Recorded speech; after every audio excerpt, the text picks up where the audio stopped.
night they opened the cabin, the lantern flames seemed to recoil first, shrinking back as if the darkness inside were a living thing that preferred to be left alone.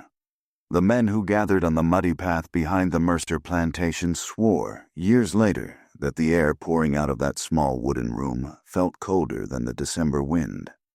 Sheriff Talbot kept his jaw tight, forcing himself to step across the threshold. Behind him, the overseer muttered a prayer under his breath. And in the center of that one-room dwelling, once home to a young woman known across 3 counties for her startling beauty and uncanny quiet, sat the object that would haunt Georgia for decades.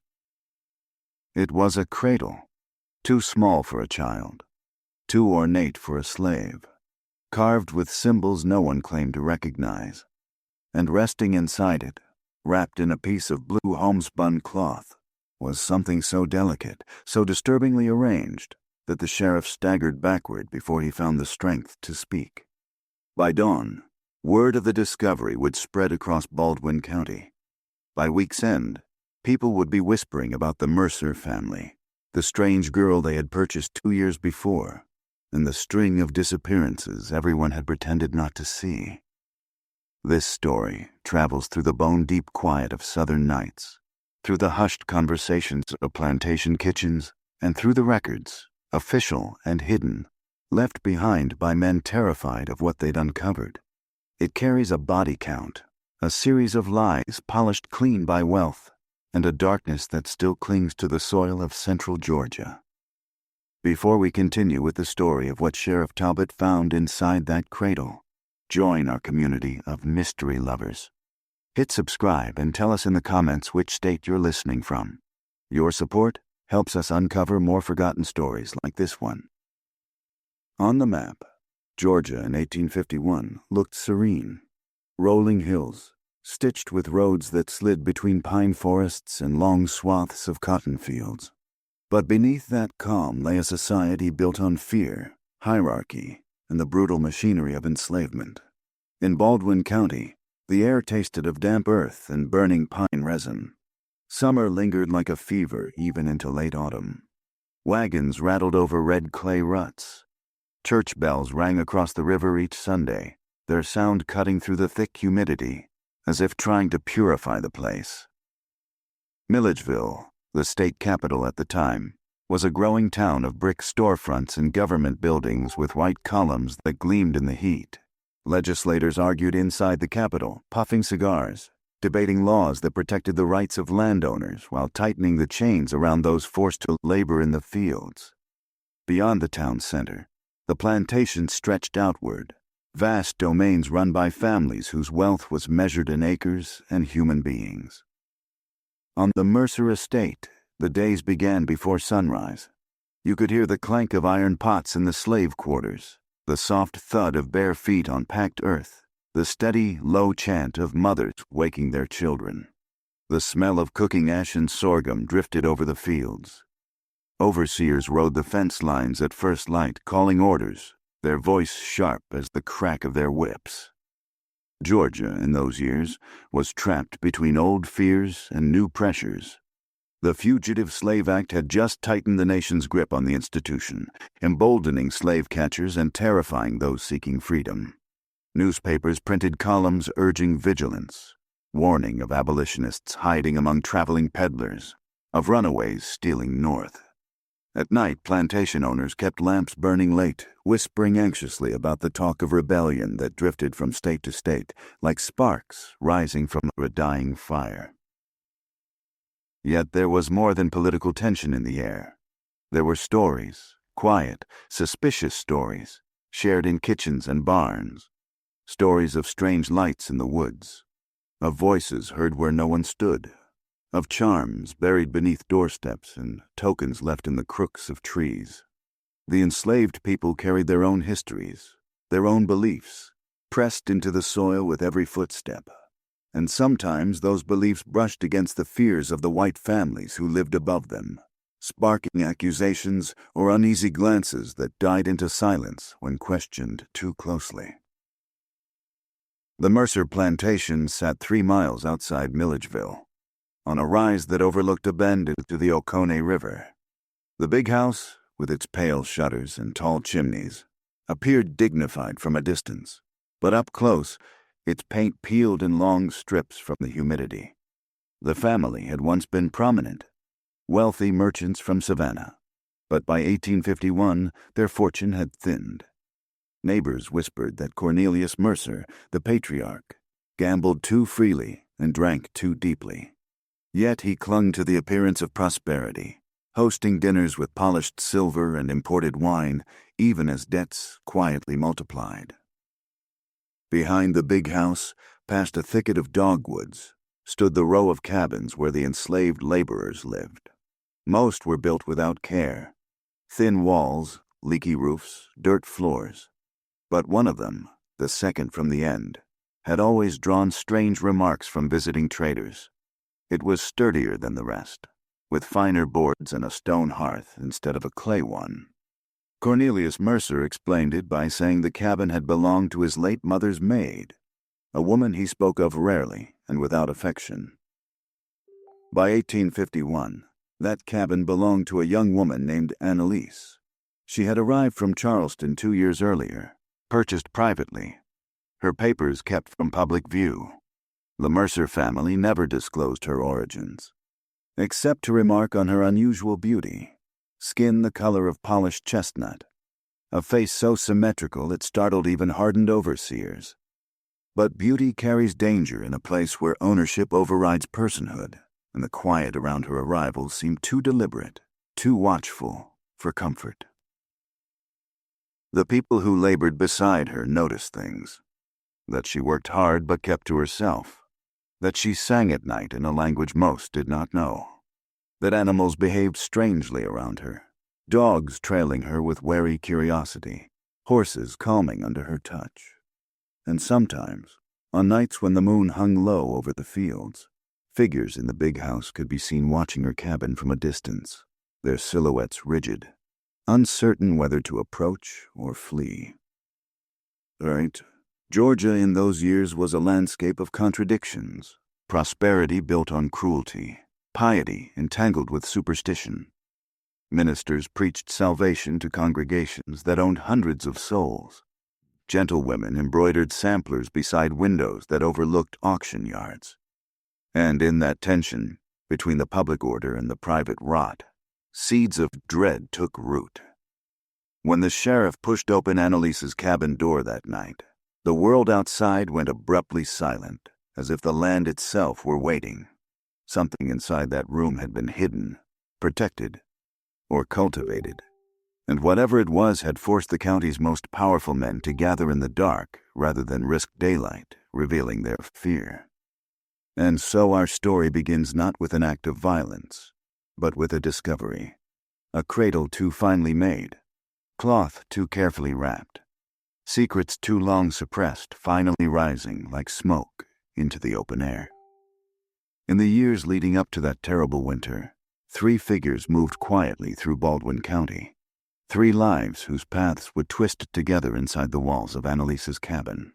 Each carried their own burdens, their own shadows, and though none of them could have foreseen the horror waiting in that cradle, each had played some part in the chain of events that led to its creation. The first was Cornelius Mercer himself, master of the plantation, a man whose reputation had once been as polished as the ivory-handled cane he carried everywhere. By 1851, however, the veneer had begun to crack. His face, once lean and sharp, had grown puffy from drink. His eyes, a pale and restless blue, flickered constantly as though tracking threats no one else could see. The pressure of debts had carved new lines around his mouth, giving his smile a strained, brittle quality. He was known to walk the grounds late at night, lantern in hand, muttering to himself. Sometimes he paused near the slave quarters, watching the cabins with a look that shifted between longing and dread. The enslaved children learned to scurry out of sight when his footsteps approached. His temper had grown unpredictable. A dropped bucket or a forgotten tool could draw a slap or a shouting fit that echoed through the pines. Still, Cornelius believed himself a benevolent patriarch. "I keep order here," he often insisted, tapping his cane against the porch rail. A man's house is his kingdom. Disorder is the true devil. Once, during a supper on the veranda, his younger brother Elias remarked on Cornelius's habit of staring toward Annalise's cabin. "You watch that girl like she's some kind of omen," Elias said, swirling brandy in his glass. "What is it you expect to see?" Cornelius stiffened. "I expect to see that she's where she belongs," he replied. "Nothing more, nothing less." But the tone in his voice, half fear, half fascination, became the subject of whispered gossip among the household servants. Some said he avoided Annalise because she reminded him of an old family shame. Others said he dreamed of her and woke drenched in sweat. Whatever truth lay behind his eyes, Cornelius worked hard to hide it, retreating deeper into drink, deeper into secrecy, until the night the sheriff summoned him to the cabin, and he finally broke. The second pivotal figure was Ruth Turner, a midwife known throughout the region for her unwavering calm and her unsettling accuracy about matters others preferred not to confront. Ruth was a free woman of color, living on a small plot of land 2 miles from the Mercer estate. Her face bore the soft creases of someone who had spent her life listening more than speaking. Her eyes, dark, steady, patient, had delivered more children into Baldwin County than any doctor in Milledgeville, and she knew the private histories of nearly every family for 20 miles. Ruth moved with a deliberate grace, her skirts brushing the earth lightly, her satchel of tools and herbs slung across her back. The enslaved women trusted her with their fears. The white families tolerated her presence because they needed her. It was said that Ruth could read a room the moment she stepped inside it, sensing the undercurrents of grief, deceit, or hope as easily as others sensed a change in weather. One autumn day, Cornelius's wife, Margaret, had called Ruth to the big house. Margaret sat stiffly in her parlor, twisting a silk handkerchief between her fingers. "You've tended to the women on our property for years," Margaret said, eyes lowered.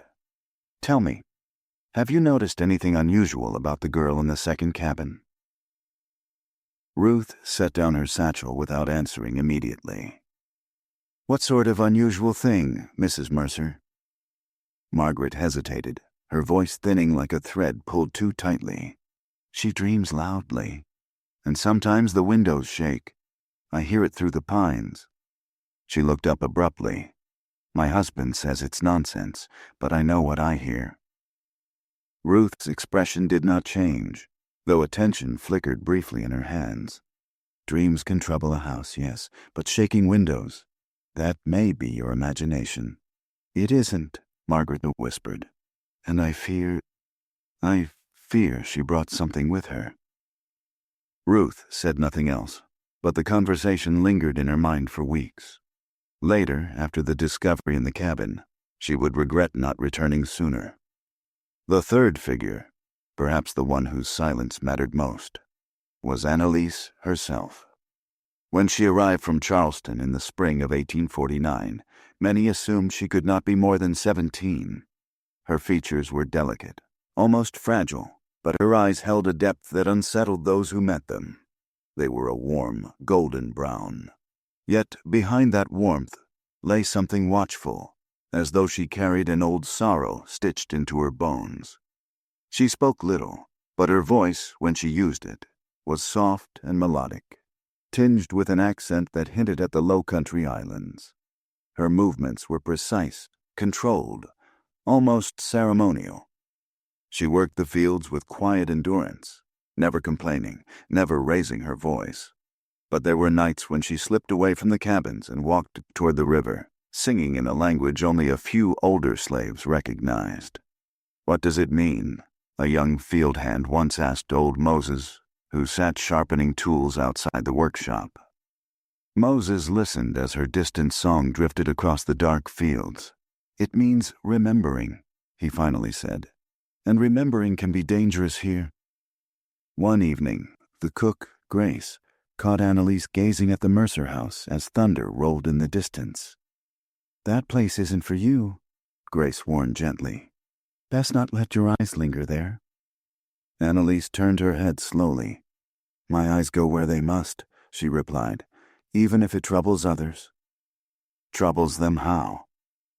She hesitated, lips parting as if to speak a truth she wasn't sure the world could hold. But then she shook her head. Never mind. Many on the plantation believed Annalise possessed a gift. Some called it a blessing, others a curse.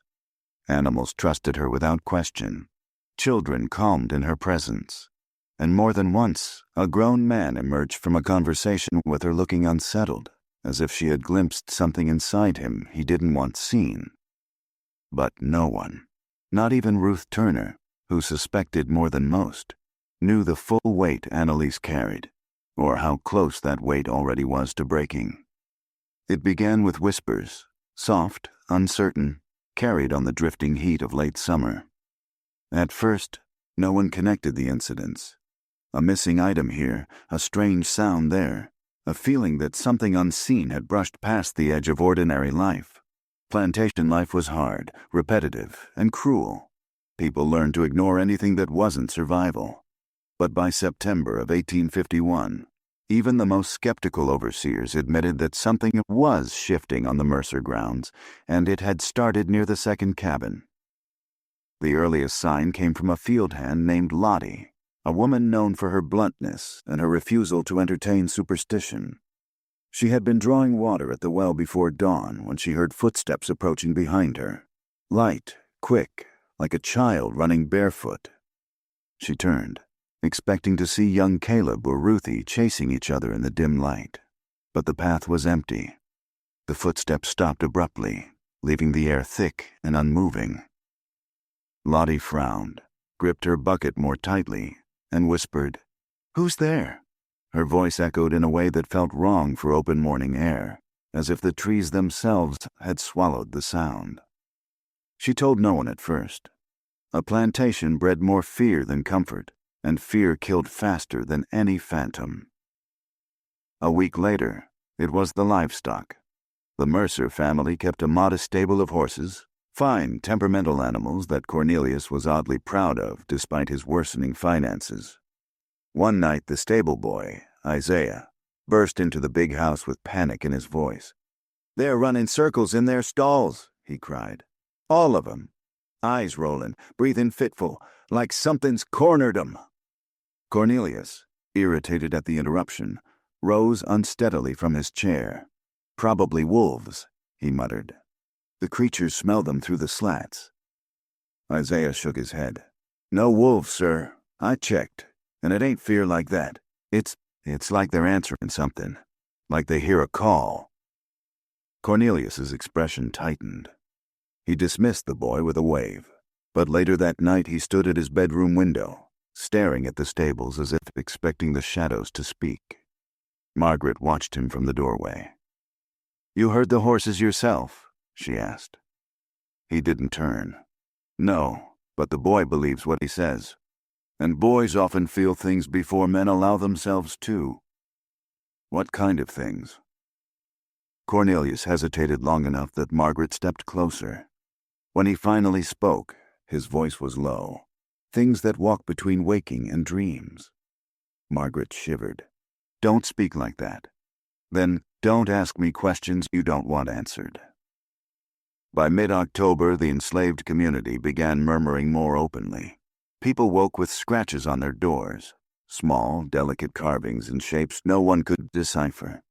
Children complained of nightmares in which a soft voice called to them from the trees. Old Moses claimed he saw smoke rising from Annalise's chimney on nights when her fire had long been dead. No one challenged him. Moses was not a man given to fantasy.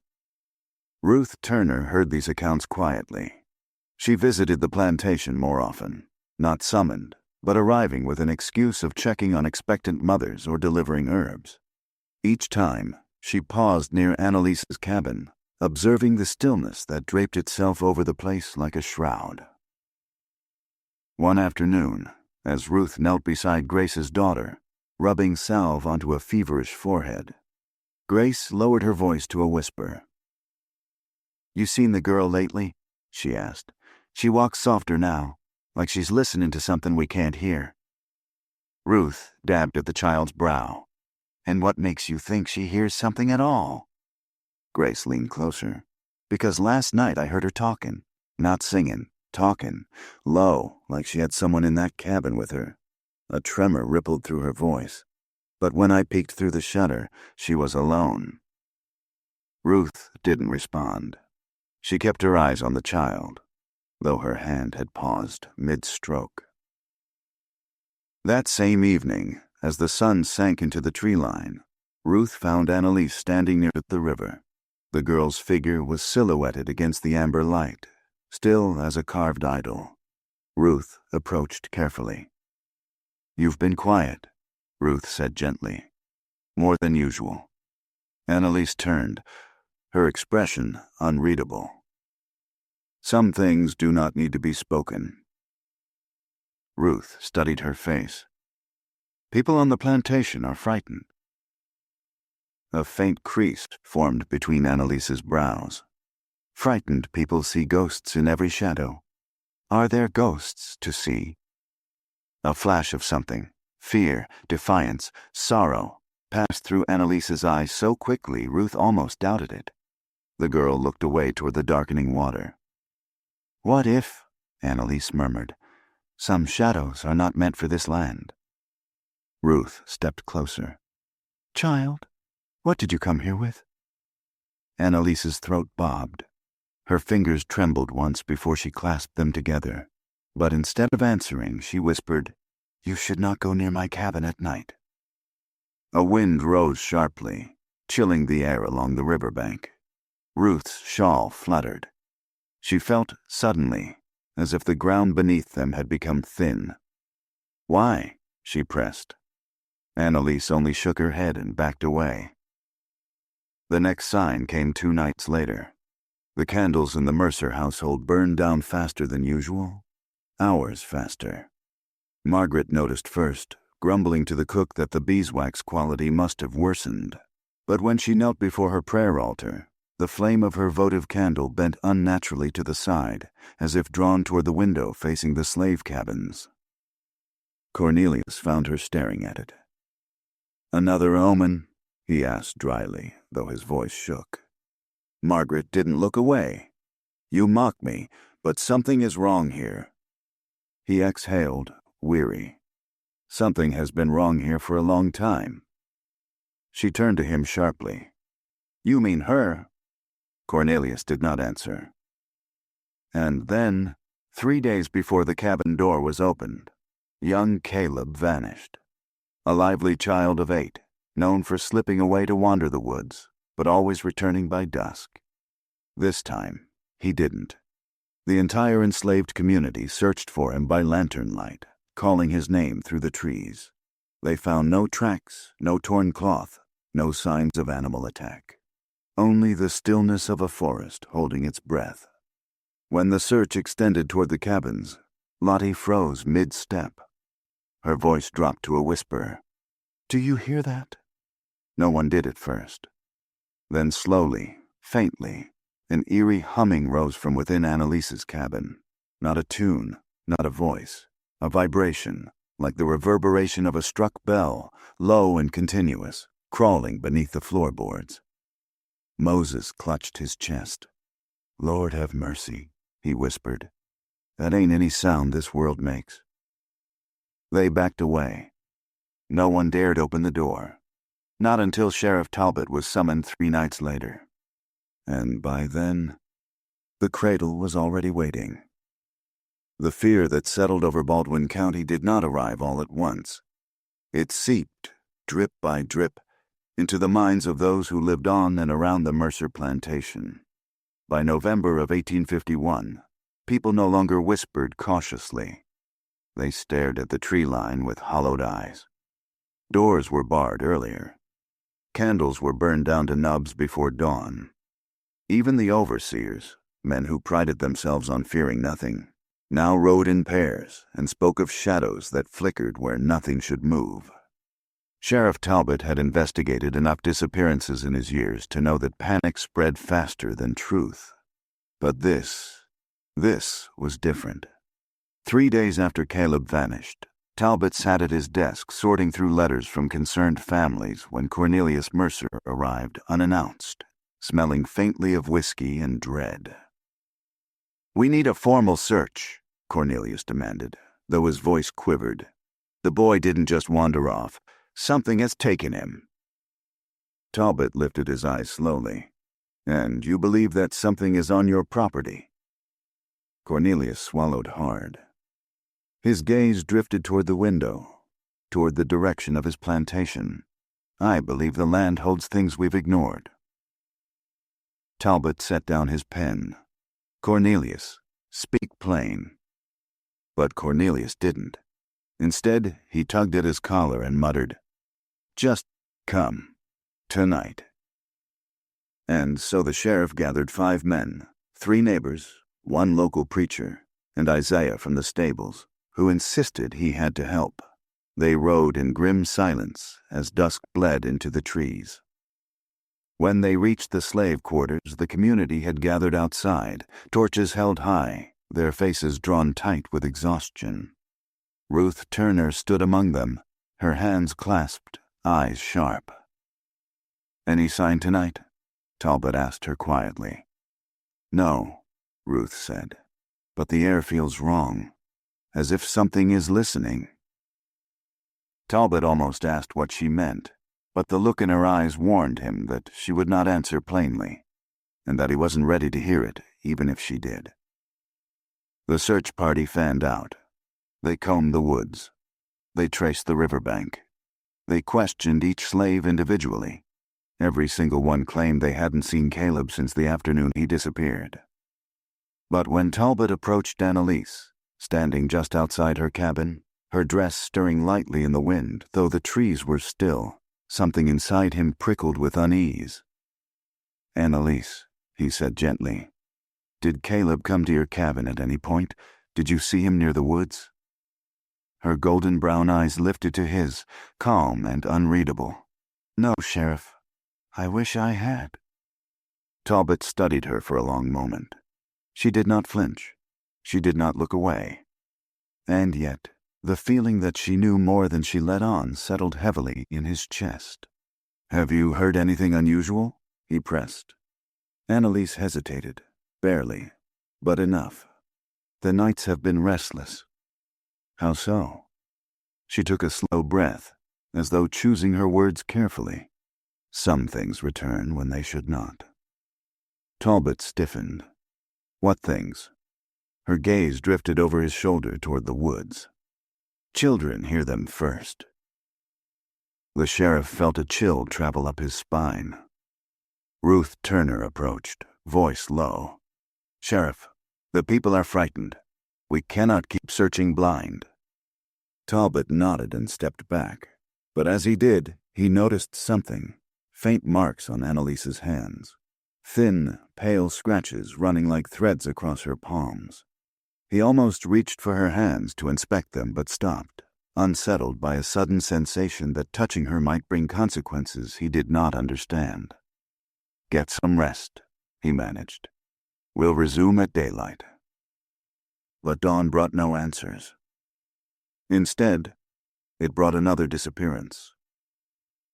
A merchant traveling the Baldwin Road had failed to arrive in Milledgeville. His horse was found wandering near the Mercer property line, saddle empty, reins dragging. The animal's eyes were wild, rolling white at every sound. Talbot's deputies fanned out for miles, but no trace of the man was found. No blood, no tracks, only a single scrap of cloth snagged on a thorny branch. Bright blue. The same color Ruth Turner had last seen Annalise wearing. When the news reached the plantation, unease hardened quickly into suspicion. In the kitchen, Grace clutched her apron. "They'll blame her," she whispered to Moses. "They always blame our own first, but this time, it's her they're looking at." Moses, who had seen more winters than anyone alive on the Mercer grounds, nodded grimly. Blame comes easy when fear is ripe. That evening, Margaret Mercer found her husband pacing the length of their parlor like a trapped animal. "You're frightening the servants," she said softly. Cornelius ignored her, muttering, "It's happening again, just like before." Margaret froze. "Before? Cornelius, what are you talking about?" He stopped, bracing against the mantel. Sweat dotted his brow. "My mother, her maid, the cabin. It was hers first." Margaret stepped closer. "What happened to her?" Cornelius didn't answer immediately. His voice, when it came, was barely more than a whisper. "She died in that cabin, and she wasn't alone." A tremor passed through Margaret. "Why didn't you ever—" "Because some things should stay buried," he snapped. "But they never do, not really." Then came the first eyewitness. One of the overseers, Thomas Reed, stumbled into Talbot's office 2 days later, pale as chalk and shaking uncontrollably. "I saw the boy," Reed gasped. Talbot shot to his feet. "Where?" "In the trees." Reed's breath came in sharp bursts. "Sheriff, he was standing there in the dark, barefoot, staring at me."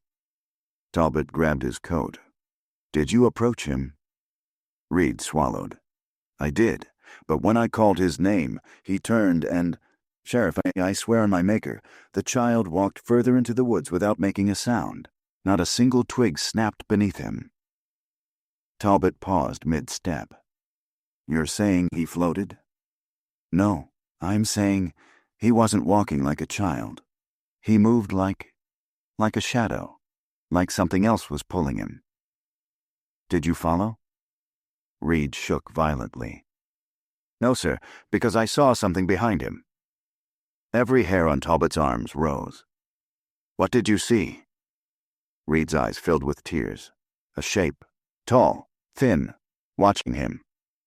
Talbot stared. "A man?" "I don't know," Reed whispered. "All I know is when I looked again, they were both gone."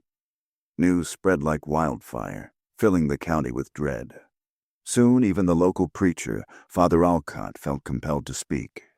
He requested a private audience with Talbot, and the sheriff reluctantly obliged. Alcott was a small man, with thinning white hair and trembling hands, but his eyes held a fervor that made Talbot wary. "I have been praying on this matter," the priest said urgently, "and I feel compelled to warn you, the devil takes many shapes." Talbot exhaled sharply. "Reverend, please." "Listen to me," Alcott insisted. "There are forces older than Scripture, forces that creep into places of suffering and root themselves deep. That land, the Mercer land, has always been different." Talbot rubbed his temples. "Reverend, we need facts, not—" "Facts," Alcott cut in. "Then hear this. 3 years ago, a woman died in that very cabin, and the midwife who tended her reported markings on the walls, symbols, carvings, but the sheriff at the time dismissed them." Talbot stiffened. "What symbols?" Alcott clasped his hands. "Ones that speak of bargaining." Talbot leaned back slowly, breath tightening in his throat. That night, he rode alone to Ruth Turner's home. She answered the door with tired eyes. "You know something," Talbot said without preamble. "Tell me." Ruth closed her eyes briefly. "I know fear makes monsters out of anything it touches. And yet," she said, opening her eyes, "the land holds memory. Pain leaves echoes. What happened in that cabin years ago was not laid to rest." Talbot stepped forward. "Ruth, is Annalise dangerous?" Ruth's voice softened, not hesitant, grieving. "Dangerous? No. But she is not alone. Something has been near her since she arrived. Something hungry." Talbot felt his stomach drop. "Did she bring it?" "No," Ruth said. "I think it found her." The next day, the townspeople demanded a formal inquiry. Voices filled the public square. "She's cursed. She lured the boy. No ordinary girl sings in dead languages. She walks with spirits." Talbot struggled to restore order, but suspicion had already chosen its target. And when people are afraid, they do not look for answers. They look for someone to blame. That night, a crowd gathered at the edge of the Mercer plantation, lanterns in hand, voices hot with fear. They wanted entry to Annalise's cabin.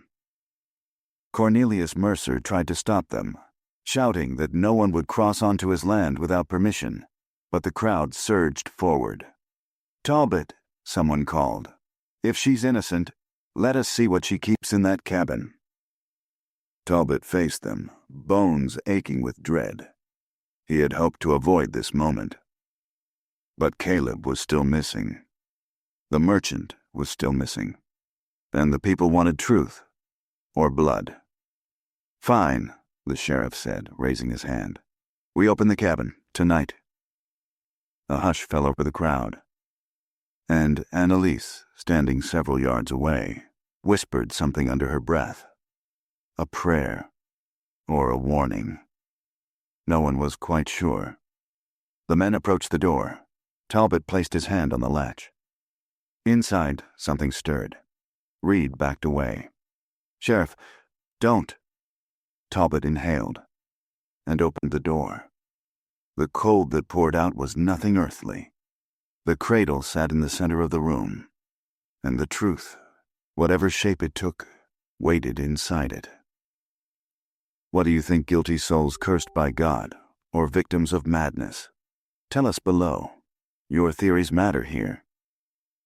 The lanterns flickered as if the very flame inside them resisted the task at hand. Sheriff Talbot stepped forward first, jaw tight, trying to steady his breathing. Behind him, the crowd's murmurs grew softer, not out of respect, but because something in the air muted them, as if the night itself were pressing fingers to their lips. The cradle sat in the center of Annalise's cabin, small and polished, its surface gleaming faintly in the lamplight. No dust clung to it. No cobweb dared settle on the carved spindles. It looked newly made, yet older than the rafters holding their cabin upright. Inside, wrapped in the faded blue cloth, was not a body. Not entirely. Ruth Turner inhaled sharply as she pushed her way to the front. "Sheriff, don't touch it," she warned. But Talbot was already reaching for the cloth, fingers trembling. He peeled it back slowly. What lay inside was delicate, frighteningly so. Thin strands of braided hair bound with twine, bits of carved wood arranged like ribs, small bones, bird bones, woven carefully into the structure, and at the center, nestled where a heart might rest, was a small pouch made of stitched hide. The room went deathly quiet. Isaiah crossed himself. Reed staggered back, shaking his head. "Lord preserve us," someone murmured behind Talbot. "She's been conjuring." "No," Ruth said firmly. "This isn't conjure. This is older than that." Cornelius Mercer pushed into the doorway, pale and sweating. When he saw the cradle's contents, he made a sound like a man being struck in the lungs. Margaret followed, clutching her shawl to her throat. "Cornelius, what is it? What are we looking at?" Cornelius ran a trembling hand over his mouth. I've seen something like this before." Ruth turned sharply. "Where?" Cornelius's voice broke. "In this same cabin, years ago, before my mother's maid died." The crowd murmured angrily. "Meaning you knew. You brought that girl here with this in her blood. This plantation is cursed by its own master." Talbot raised a hand. "Enough. No one speaks unless asked." But fear had already begun to devour the room, and fear does not obey commands. Ruth stepped closer to the cradle. "This is not evil," she said softly. "This is protection."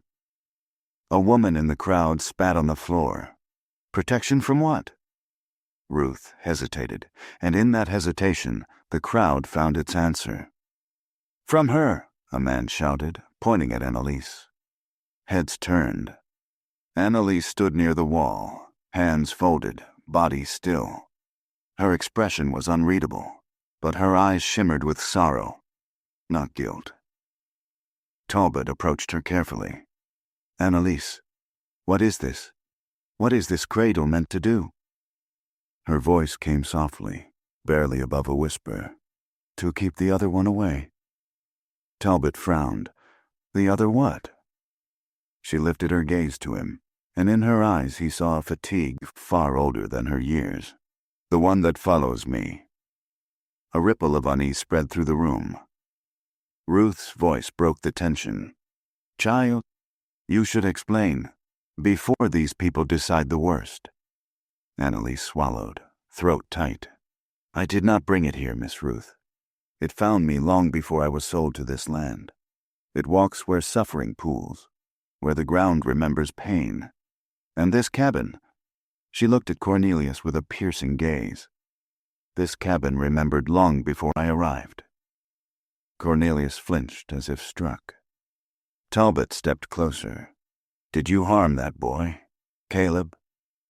"No," she said with absolute certainty. "But it may have." The crowd erupted. "She admits it. Hang her. Burn the cabin." Talbot slammed the butt of his lantern on the floor. "Silence." The men quieted, though rage still simmered like coals ready to ignite. Ruth knelt beside the cradle, inspecting the small pouch inside. She reached for it, but froze when Annalise whispered sharply, "Don't open it." Ruth looked up. "Why?" Annalise's voice trembled for the first time. "Because it carries the piece of me it answers to." Talbot stared at her. "Piece of you? What are you talking about?" Annalise closed her eyes. "When I was a child, something came to me in the dark. After my mother died, after my father sold me, it came like a shadow that crawled along the floorboards. It whispered things, memories that were not mine, names I had never heard. It told me it would keep me safe, if I let it in." Ruth placed a hand over her heart, eyes softening. "Child? Oh, child." Annalise shook her head. "I didn't understand. I was too young, and once it entered, it never left." The crowd recoiled. Reed shouted, voice cracking, "I saw something in the woods that night. Tall, dark, wrong. It weren't natural." Margaret's voice sliced through the air. "Cornelius, is this what you meant when you said it was happening again?" The room turned toward Cornelius. His face had drained of all color. Sweat shone on his temples. "My mother's maid, Amara. She believed a spirit followed her. She said it protected her from the master before me. My father," he choked. "And when she died in this cabin, she died screaming." Ruth closed her eyes. Protection can turn to cage. Spirits fed on pain become something else entirely. Talbot shifted, feeling the weight of every gaze. "Where is this spirit now?" At that question, the wind outside rose suddenly, howling through the trees as if summoned. The shutters rattled. The lantern flames bent sharply toward the cradle. Annalise's voice came barely audible. "Here!" The crowd nearly trampled each other, trying to retreat. Talbot planted his feet. "Explain. Now." Annalise looked at him with hollow resignation. "It wants to belong to something, to someone, and when it chooses a child," her voice cracked, "it does not let go." Ruth inhaled sharply. "Caleb." Talbot felt the world tilt. "Where is he? Annalise, if you know—" Her breath trembled. "He is not dead," the room gasped. "But he is not himself anymore." Cornelius cursed under his breath. Margaret covered her mouth. "What do you mean?" Talbot pressed. "He hears it," Annalise whispered. "Like I heard it, like Amara heard it. It whispers promises children should never hear." A chill swept through the crowd. Then Reed stepped forward, trembling. "Sheriff, maybe we should find the boy before talking any more of this." Talbot nodded, voice strained. "Ruth, can you sense where the child is? You said the land carries echoes. Ruth nodded slowly. I can try. But Annalise shook her head. You won't find him by lantern light. It hides him. It hides what it wants. Margaret Mercer stepped toward Annalise, tears streaking her face. Is it after you, or after the boy? Annalise hesitated as though the truth itself pained her. It is after anything that hurts enough to open a door. The crowd shuddered. Talbot clenched his fists. We are ending this, tonight. Ruth, help me search the woods. Cornelius, stay with your wife. Reed, Isaiah. Keep this crowd from tearing the girl apart. But Annalise shook her head once, softly but firmly. It won't be in the woods tonight. Talbot stopped. Where then? She looked toward the cradle. It's coming here. Almost on cue, a sound rose from the tree line. A low, resonant hum, like breath dragging through hollow bones. The torches flickered violently. Horses outside whinnied and thrashed against their reins. Ruth seized Talbot's arm. Sheriff, we must close the cradle. Bind it. Annalise stepped forward. It's too late. The humming grew louder, vibrating through the floorboards. Dust drifted from the rafters. A pane of glass cracked in the window.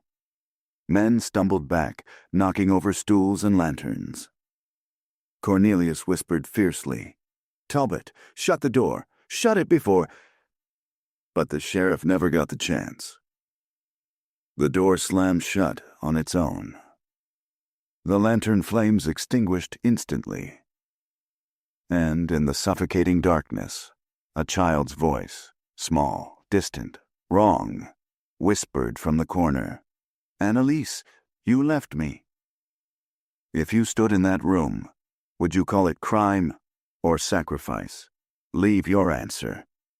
The voice in the corner sounded like Caleb, yet not like him at all. It was thinner, stretched, as though the syllables were being pulled from a throat that no longer belonged entirely to a child. Every person in the cabin froze. Even the crickets outside fell silent, as if nature itself recoiled from that small, dislocated whisper. Sheriff Talbot fumbled for his lantern, hands shaking. Caleb, he called into the dark. Son, where are you? No answer, only the slow scrape of something dragging across the floorboards. Ruth Turner's breath hitched. Sheriff, don't move. Talbot stiffened. Why? Because whatever is in this room isn't here to speak truth. It's here to claim something. Cornelius staggered backward until his shoulders struck the wall. Margaret reached blindly for him, whispering frantic prayers under her breath.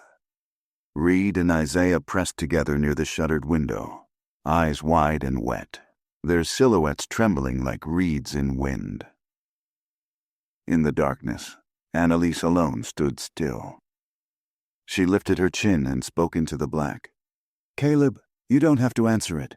You can still turn away. The voice that came back was soft, almost pitiful. I'm cold. Margaret stifled a sob.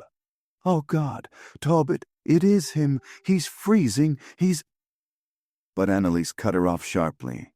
Do not call to him, not unless you want it to wear your voice next. A low moan drifted across the cabin, neither human nor animal, a hollow, cavernous sound vibrating with longing. Then, suddenly, the lanterns flared back to life. They had not been reignited. They simply burst into flame, as if gasped back to existence by some unseen breath. The room illuminated in a harsh, trembling glow. And in the far corner, where shadows clung more deeply than they should, stood Caleb. At least, the outline of him. His little feet were bare, caked with mud. His shirt was torn. His face, oh God, his face, was pale as candle wax, cheeks sunken, eyes darkened to the color of wet soil. But it was the expression that struck Talbot hardest. The boy's features were slack, emptied, like someone else was peering from behind them. Margaret gasped and stumbled forward, Caleb, sweetheart! Annalise lurched and seized her arm so violently, Margaret cried out, "Do not touch him!" Caleb tilted his head, too slowly, too deliberately. His voice came again, stretched thin, sagging at the edges. "Miss Annalise, you made a promise." Ruth's throat tightened. "Lord have mercy. Child, what is he speaking of?" Annalise trembled, her voice cracking. "I promised it that I would be the last." Sheriff Talbot stepped between the boy and the crowd, raising his lantern like a ward. "Who is it, Annalise? You need to tell us, or that child, whatever's left of him, is lost." Annalise's eyes never left Caleb. A shadow without a body, a hunger that learned to speak. It comes to the lonely, to the grieving, to children who cry themselves to sleep, to women beaten and left to bleed, to anyone the world has already abandoned. Ruth whispered, "A parasite." "A companion," Annalise corrected softly, "until it no longer needs companionship. Only a place to settle." Caleb blinked.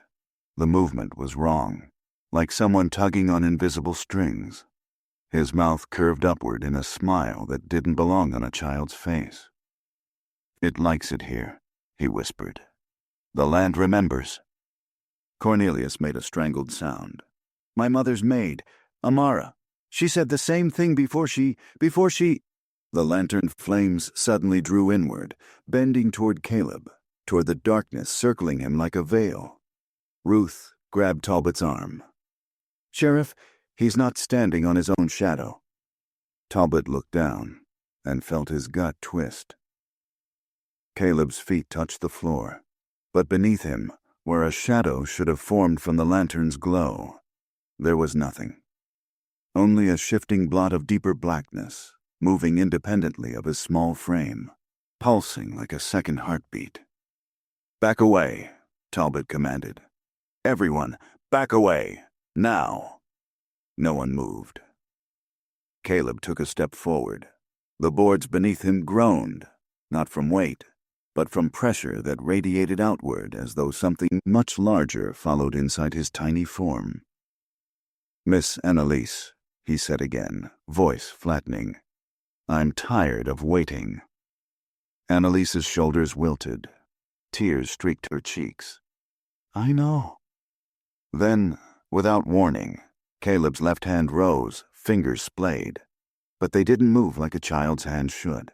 They stretched, elongated, darkened, the skin thinning to near translucence as the shadow beneath him deepened and writhed. Isaiah cried out, "Holy Lord! Sheriff, shoot it! Shoot it!" Talbot raised his revolver, but Ruth slapped his hand down. "A bullet won't hit what's inside him. You'll only kill the child." "What else am I supposed to do?" Talbot snapped. Annalise stepped forward. Talbot froze.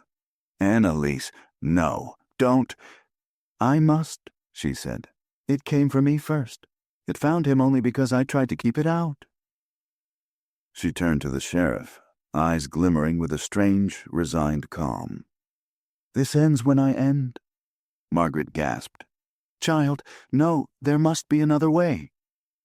"There is none," Ruth whispered hoarsely. "She's right. Spirits that feast on suffering anchor themselves to the strongest source. It chose her long ago." Annalise nodded, gaze locked on Caleb. "It will not let him go unless it has me." Caleb tilted his head again, smiling wider. "Come home," he whispered. "I've kept your place." The lanterns guttered violently. The air grew thick. The floorboards trembled. Talbot grabbed Annalise's arm. "There has to be something else. Some ritual, some prayer." "There is," Annalise said softly. "But it is not a prayer of safety." Ruth inhaled sharply. "Don't tell me." Annalise nodded once. "It's a prayer of breaking." Ruth pressed a trembling hand to her mouth. "That will kill you." "And if I don't, how many more children will wander into its voice?" Cornelius stepped forward, voice raw. "No, no more blood in that cabin. I watched one woman die in here. I won't watch another." Annalise looked at him with quiet sorrow. "You already brought about that death. This one, I choose." She moved toward the cradle. Talbot tried to stop her again, but the floor beneath him lurched violently, knocking him backward. Men stumbled. Lanterns swung wildly, casting warped shapes on the walls. Caleb giggled, a twisted, chilling sound. "Hurry, Miss Annalise. It's hungry." Then everything happened at once. The cabin walls shook. The lantern flames shot upward. The cradle rattled as though struck from below. And Annalise reached into it, tearing open the stitched pouch. "No!" Talbot shouted. Too late. A gust of freezing wind tore through the room, extinguishing every light in an instant. Darkness swallowed them whole, and from the center of it came a shriek. Not human, not child, not earthly. A sound like 1,000 grieving voices ripped from the ground at once. Then silence. A heavy, suffocating silence. "Sheriff?" Ruth whispered into the dark. "Sheriff, are you there? Is anyone?" But no voice answered. And no one knew, yet, whether Annalise had broken the spirit or merely set it free. The silence in Annalise's cabin was not the kind born of peace. It was the breath-holding quiet that comes after a scream, the kind that leaves the air vibrating, the dust suspended, the human mind struggling to understand what remains. Sheriff Talbot was the first to move. He did not rise quickly. He pushed himself up inch by inch from the floor, palms slipping on grit and splintered wood, ears ringing so loudly he could not tell whether the sound came from within his skull or from whatever had just been unleashed. "Ruth," he rasped. "Ruth, answer me." A faint cough. Then, "I'm here." Talbot turned toward her voice, blinking as his vision slowly adjusted to the faint moonlight entering through the cracked shutters.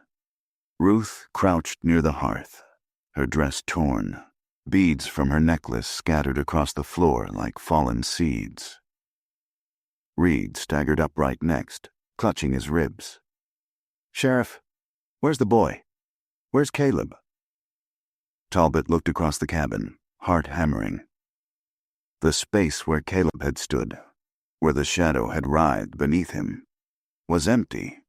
No footprints, no trace of a struggle, only a faint scorch mark on the floorboards, a dark stain shaped like an open hand.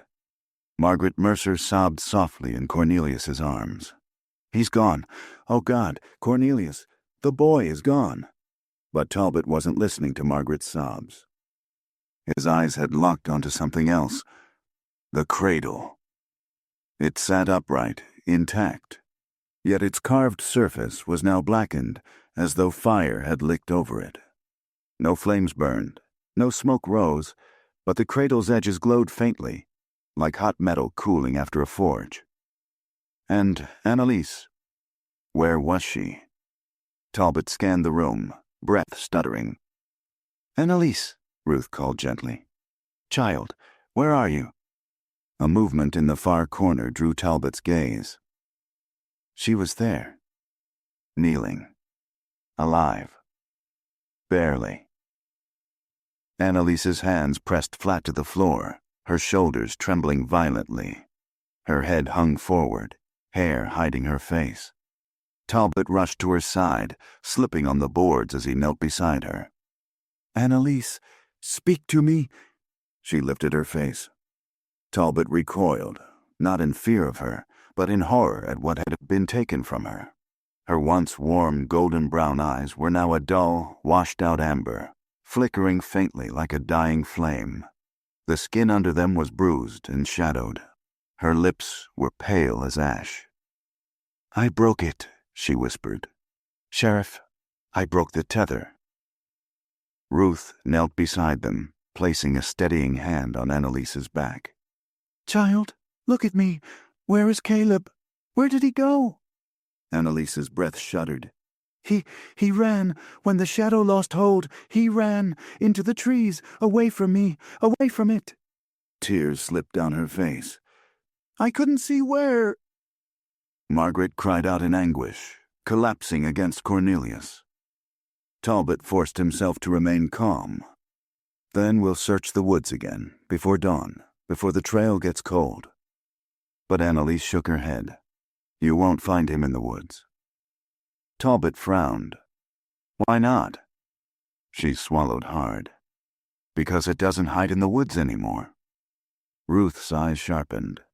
"Then where?" Annalise pushed herself upright, leaning heavily against the wall.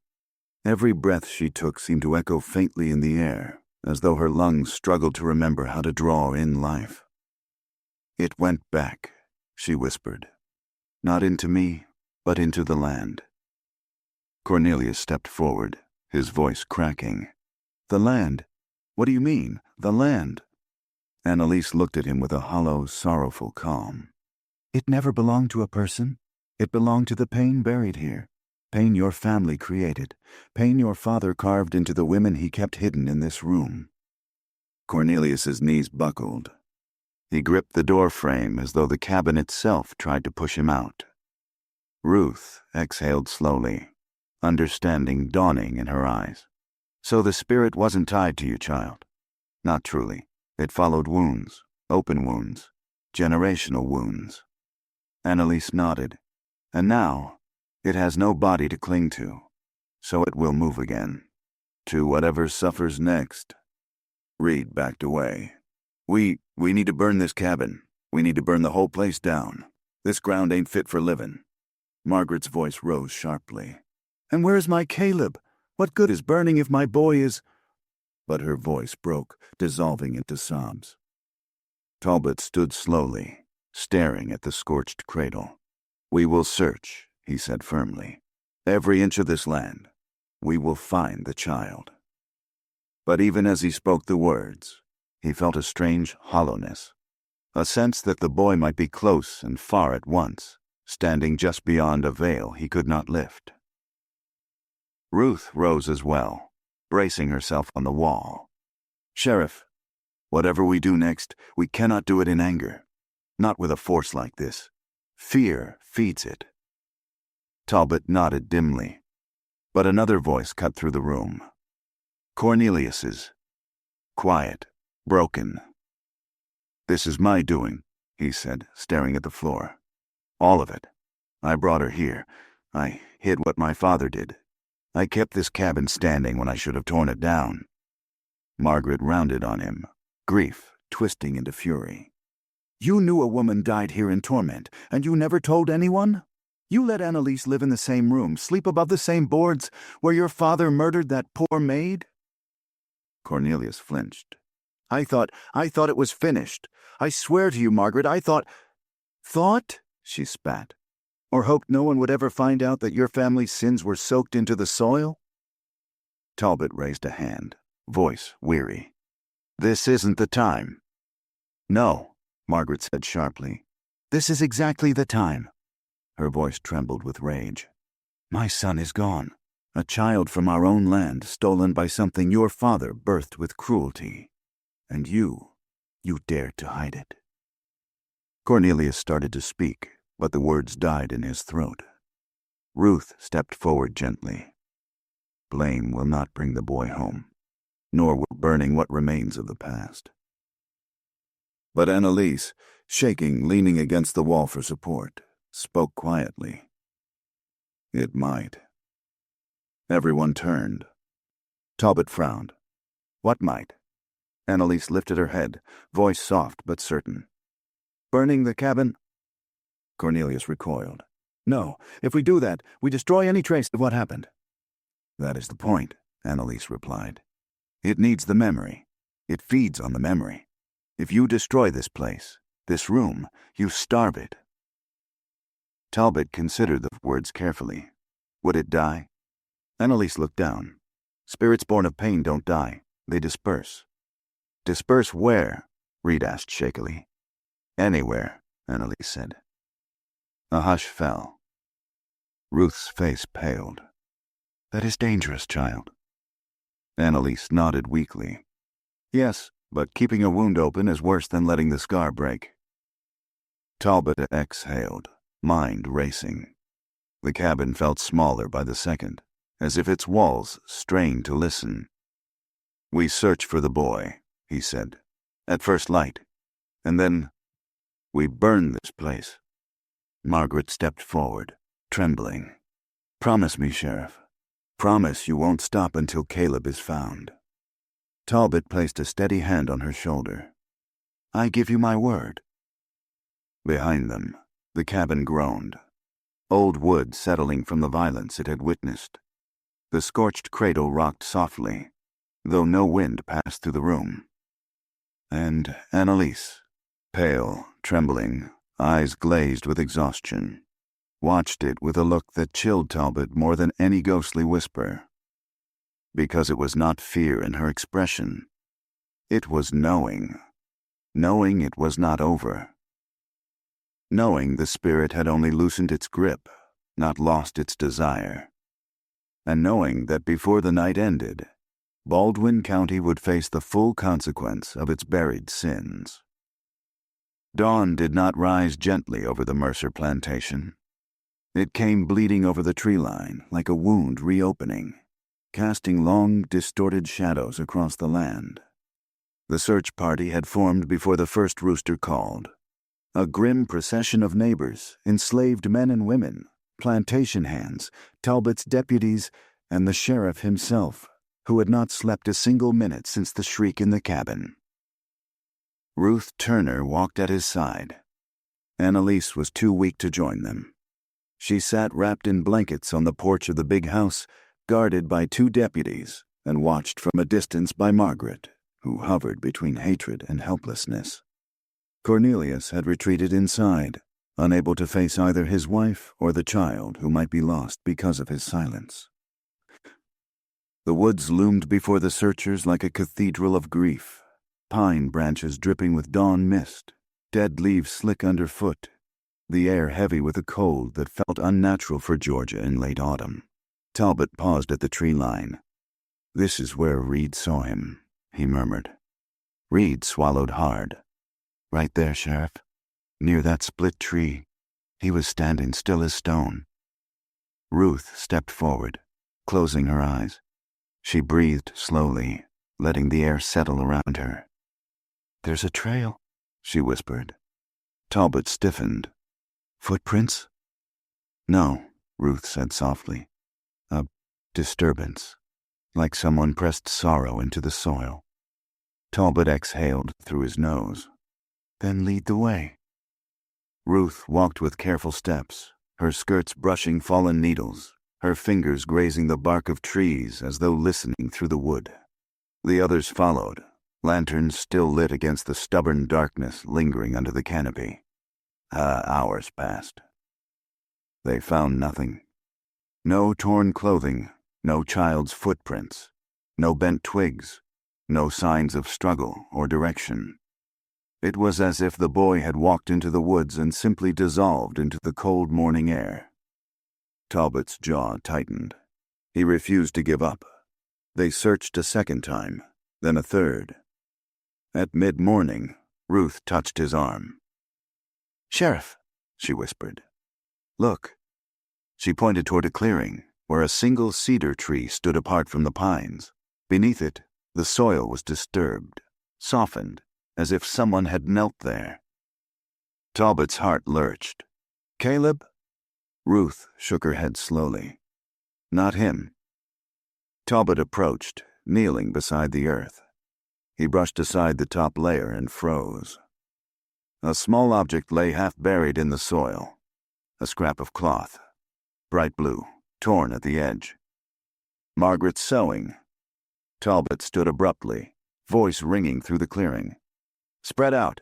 Search the creek bed. Search the ridge. Don't stop until—" Ruth's hand closed over his wrist, firm but gentle. "Sheriff, look again." He frowned, knelt once more, and this time saw what he had missed before. The cloth was not snagged on a branch, not dropped, not torn in a struggle.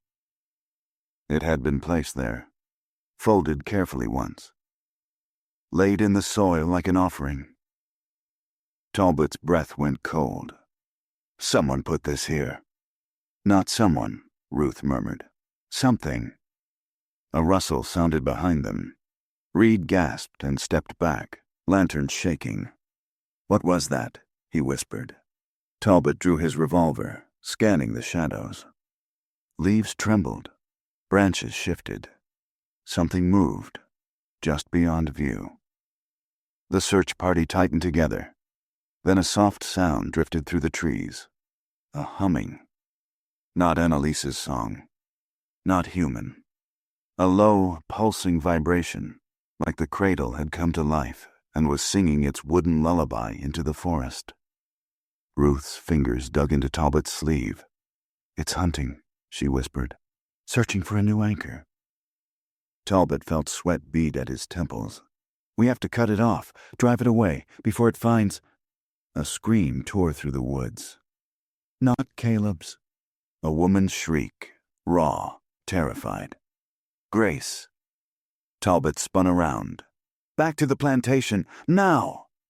They ran. Branches whipped their faces. Roots caught their boots. Lantern flames guttered wildly as the search party sprinted toward the open fields. The scream came again, closer now. They broke through the tree line just as Grace stumbled from between the cabins, clawing at her dress, eyes wild. It's in the cabin, she sobbed. It went to her, to Annalise. Ruth paled. Oh, God. Talbot didn't wait. He bolted across the yard toward the big house porch. Annalise, he shouted. As he climbed the steps, the front door blew open, not pushed by human hands, but forced outward by a violent gust of freezing air. Margaret staggered out, clutching the doorframe, hair whipping around her face. Sheriff, she collapsed. Something's happening. Before she could finish, an unearthly sound jolted through the house, a rattling, scraping, dragging noise that seemed to come from every wall at once. Talbot charged inside, Ruth at his heels. The parlor was dim, curtains drawn tight. Annalise lay on the floor, curled on her side, body shaking as though seized by a chill no fire could warm. Beside her stood the deputy who had been guarding her, pale, sweating, eyes fixed on something behind Talbot. Talbot turned. A shadow clung to the corner of the room. Not cast by a person. Not shaped like one either. Tall, thin, swaying slightly, as if breathing. Ruth gasped. It found her again. Talbot stepped forward, revolver raised. Get away from her! But the shadow only leaned, its weight shifting toward Annalise, stretching across the floor like a pool of ink seeking a vessel. Annalise's voice trembled. It wants back inside. Ruth knelt, lifting Annalise into her arms. No, no, child. You broke the tether. You broke it. Annalise shook her head weakly. I broke its hold on the boy, not its hold on me. The shadow rippled. Ruth whispered urgently, Sheriff, shoot the lantern. Talbot didn't hesitate. He fired at the oil lamp on the table. Glass shattered. Flame exploded outward. The shadow recoiled, writhing violently as light split across the parlor. Margaret screamed. Cornelius stumbled in from the hallway, falling to his knees. Talbot seized another lantern from the wall, holding it toward the shadow. Get out of her! Get out! The shadow twisted, thinning like smoke. Then it rushed toward the fireplace, slipping through the cracks between the bricks, vanishing into the chimney like a plume of soot drawn upward. The room fell silent. Annalise collapsed into Ruth's arms, breath shallow and ragged. Talbot knelt beside her. Annalise, look at me. Is it out? Is it gone? She nodded faintly, but tears slid down her cheeks. What's wrong? Margaret asked, trembling. Annalise whispered, It left me because it no longer needs me. Talbot stiffened. Then who does it need? Her voice cracked. The boy. Talbot felt ice settle into his gut. Ruth covered her mouth, eyes filling with horror. It got to Caleb, again. No, Annalise whispered. It never left him. The room tilted with dread. Cornelius staggered backward. Then, where is my son?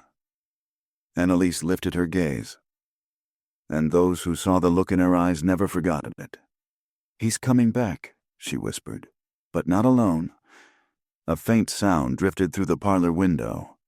Steps, small feet, dragging something through the dirt. Coming closer. Closer. Closer. Talbot's lantern flickered. Ruth's grip tightened around Annalise. Margaret's breath stopped in her throat. Cornelius whispered, Dear Lord, please, no. And then a small shadow fell across the doorway. A child's silhouette. Caleb stood on the porch, alive, smiling, and behind him something taller, something thinner, something that stepped when he stepped. Its edges blurred, its shape wavering, its shadow overlapping with his like a second body trying to crawl out of him. Talbot whispered, Oh God? But Annalise shook her head faintly. No, she said, not God. The entity took one step forward, and the entire house groaned. The air chilled. The shadow lengthened. Caleb tilted his head, voice calm and hollow. Miss Annalise, I brought it home. Sheriff Talbot had faced violent men, drunken brawls and backwoods killings in his years of service, but nothing prepared him for the sight now standing in the Mercer doorway. Caleb's small body cast two shadows, one perfectly proportioned to a child of 8, the other taller, thinner, wavering like a figure seen through warped glass. The second shadow did not move naturally. It rippled. It breathed. It watched. Behind Talbot, Margaret let out a choked gasp. Cornelius staggered backward until his spine struck the parlor wall. Ruth whispered a prayer half under her breath, clutching Annalise as though holding a fragile vessel barely held together. Caleb blinked slowly, as though adjusting to the brightness of the room. Miss Annalise, he said, voice soft and wrong. You didn't keep your promise. Annalise tried to rise, but her body trembled violently. Ruth held her down gently. Not yet, child. Let the sheriff handle this. Talbot stepped forward, forcing steadiness into his limbs. Caleb's son, come here. Come to me. Caleb tilted his head. The taller shadow behind him mimicked the movement half a beat later. Then the boy smiled, an expression that should have been innocent but instead looked hollow, drained of warmth. It doesn't want me to go to you, Caleb said, as casually as if giving a weather report. It wants me to stay near her. His eyes flickered toward Annalise. Ruth drew a breath through her teeth. Sheriff, don't let him get close to her. That shadow is seeking a new anchor. An anchor, Cornelius whispered. To do what? Ruth turned, her voice shaking. To root itself again. To settle. To live. The tall shadow rippled at those words, as though the truth pleased it. Talbot pointed toward Caleb. You stay right there, son. Don't take another step. Caleb didn't move, but the shadow behind him did, stretching upward, its edges wavering like smoke drawn toward a vent. Then it lowered, inch by inch, as if crouching behind the child. Annalise forced herself upright despite Ruth's protest.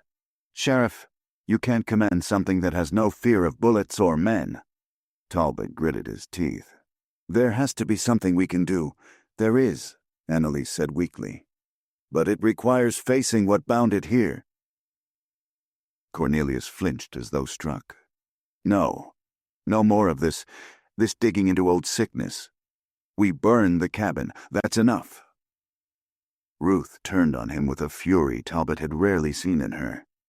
Your father's sins opened a wound in that place, Cornelius. Wounds don't close because you light a fire. They close when truth is spoken and reckoned with. Margaret looked between them, tears streaking her cheeks. Please, someone help my son. Caleb took a step into the parlor. The tall shadow stepped with him. Lantern flames bent sharply in his direction. Annalise whispered, It's feeding through him. Talbot raised the lantern higher. Caleb, stop. Caleb blinked. Why? It likes the light. The lantern flame twisted toward the shadow like a leaf pulled by current. Talbot's breath hitched. He lowered the lantern slightly, but the flame kept bending unnaturally, as though straining for the shadow. Ruth swallowed. Sheriff, that thing is drawing heat, drawing life. We don't want it fed. Talbot extinguished the lantern with a sharp breath. Darkness thickened. Annalise pushed on Ruth's arm. Help me stand. Child, help me. Ruth hesitated only a moment before bracing Annalise under one arm. Together, they rose slowly. Caleb watched them with eerie calm. The tall shadow quivered, thrilled by the movement. Annalise looked at the boy, past him, into the shadow itself. You don't belong here. This land does not want you. These people do not want you. The pain that fed you is ending. The shadow twitched violently. Caleb's face crumpled, not in sadness, but confusion. It says you're lying. Annalise shook her head slowly. I am not. The shadow rose, stretched, loomed taller, touching the parlor ceiling. Its long, wavering limbs slid along the walls like slick ink. And then it whispered, not aloud, deep inside every person present. A soundless, cold whisper sinking through bone. Margaret pressed her palms to her ears. Stop! Stop! Cornelius crumpled to his knees. God help us! Reed, who had followed Talbot back inside, stumbled forward. Sheriff, we need to get out. We need to... His words choked off. Caleb's head turned sharply toward Reed. The shadow behind him mirrored the movement in a jolting, unnatural twist. Reed froze. His mouth fell open. His eyes widened. The shadow pressed against the floor beneath him, stretching toward his boots. Sheriff! Reed screamed. Talbot lunged and grabbed Reed's arm, yanking him backward just as a dark tendril scraped across the floorboards where Reed had been standing. The tendril recoiled. Then the shadow hissed, not with sound but a shudder that rippled through the entire room. Ruth steadied Annalise. Child, tell us how to break it. Annalise's breath shook as she looked at Caleb. I must confront it where it began. Talbot frowned. The cabin. She shook her head. Not the structure, the site. Ruth stiffened. Where Amara died. Cornelius made a strangled sound. No, I won't let you drag her name into... Your father already dragged her, Ruth snapped. Dragged her, beat her, used her, and left her dying in that room. The spirit latched onto her suffering because it had nowhere else to go. Caleb blinked as if hearing the words through a veil. The taller shadow coiled behind him, trembling with agitation. It doesn't like that, Caleb whispered. It says not to speak of her. Annalise stepped forward, every muscle shaking. Of course it doesn't. Her pain was its cradle. The shadow lurched violently. Caleb's mouth opened, not wide, but too wide for a child. A thin sigh escaped him. Talbot felt his stomach twist. We need to move, now. Annalise nodded once. To the cabin. All of us. Margaret grabbed Caleb's shoulders, sobbing. I won't bring my boy any closer to that place. Caleb looked up at her with eyes gone hollow. Mama, I'm tired. Margaret froze. Those were her son's real words, spoken with a hint of the child she knew. But behind them was the shadow's hunger. Talbot gently pried Caleb from Margaret's trembling hands. "Ma'am, we have no choice." Cornelius stepped forward, eyes wild. "Sheriff, this thing wants the land. It wants the family. It wants to consume whatever poison my father left behind. If we bring Caleb there—" Annalise cut him off softly. "It already has him." Cornelius collapsed against the wall, defeated. Ruth touched his shoulder. "Come, what's begun must be witnessed." Talbot lifted Caleb into his arms. The boy did not struggle. He simply watched Talbot with a strange, calm curiosity, as though studying the man's heartbeat through his ribs. The shadow followed, gliding along the floor like a spill no broom could ever sweep clean. Together the group stepped out into the iron-gray morning, crossing the yard with dread tightening every throat. Behind them, neighbors gathered at a distance, whispering, frightened, unsure whether to flee or pray. When they reached the cabin, the door still hung crooked from the night's violence. Inside, the air was cold, not with weather, but with memory. Annalise entered first. Her bare feet stepped over the threshold as though the floor itself recognized her. Caleb blinked, slow, hesitant, and the shadow rippled like a cloak behind him. Talbot placed the boy inside the cabin. Instantly, the walls groaned. The cradle, blackened, warped, rocked violently. Annalise turned to Ruth. "The prayer." Ruth swallowed. "Are you certain?" "Yes," Annalise whispered, voice steady now. "It has clung to grief. It must be dismissed with truth." Ruth nodded solemnly and began. "We break the chain that bound the sorrow. We speak the name of the first and the lost.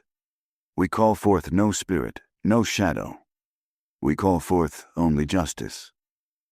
Cornelius sank to his knees, gasping. "Her name! You must say her name!" Annalise whispered. "Amara." The cabin fell utterly silent.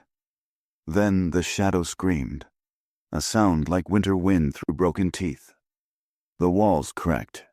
The cradle split. Caleb crumpled. Talbot grabbed him as the child collapsed, limp but breathing. The shadow tore itself upward, thrashing, splintering beams, ripping loose boards, shrieking without a mouth, writhing like a thing forced from hiding. Then it dispersed.